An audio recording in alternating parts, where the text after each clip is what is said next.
В условиях, когда из-за пандемии коронавируса миллионы людей по всему миру находятся на самоизоляции или работают из дома, выросла нагрузка на интернет. Снижение скорости заметили и пользователи нашего региона. Моя коллега Юлия Великодная расскажет о том, насколько якутские провайдеры готовы к увеличению нагрузки, льготах для абонентов и простые советы британских ученых. Передаю ей слово. Коллеги, здравствуйте. В списке советов есть очевидные. Например, скачать кино перед просмотром, а не смотреть его онлайн в то же самое время, когда кто-то другой в доме говорит по видеосвязи. Но есть и более неожиданные рекомендации.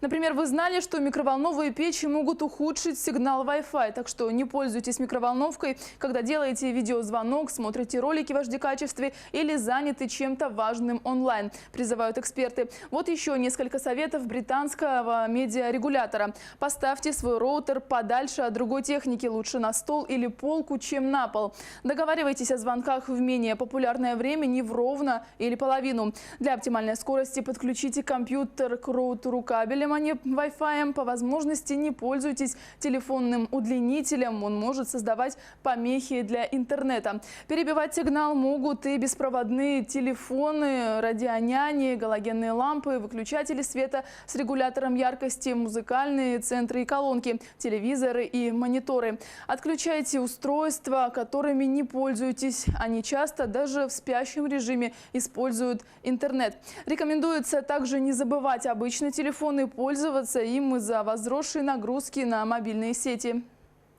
Что касается льгот, то технический центр телевидения и радиовещания Якутии снизил стоимость интернета на 50% на время недельного отдыха. Для дистанционной учебы и работы предприятие предоставляет своим абонентам в Якутске, Ленске, Бердигистяхе и Сангаре интернет до 70 мегабит в секунду. Запускается временный тарифный план «Удаленка» с увеличенной скоростью доступа, который будет действовать до окончания дистанционного обучения и будет стоить 700 рублей. Заявки принимаются как от новых, так и действующих абонентов ТЦТР на сайте предприятия, по электронной почте или по телефону.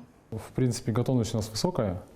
80, примерно 6% населения у нас имеет доступ к возможности подключения высокоскоростным линиям связи. 14% у нас находится на спутниковом сегменте, на который мы сейчас ведем работу с Минкомсвязи Российской Федерации, с ГПКС по расширению каналов на время карантина.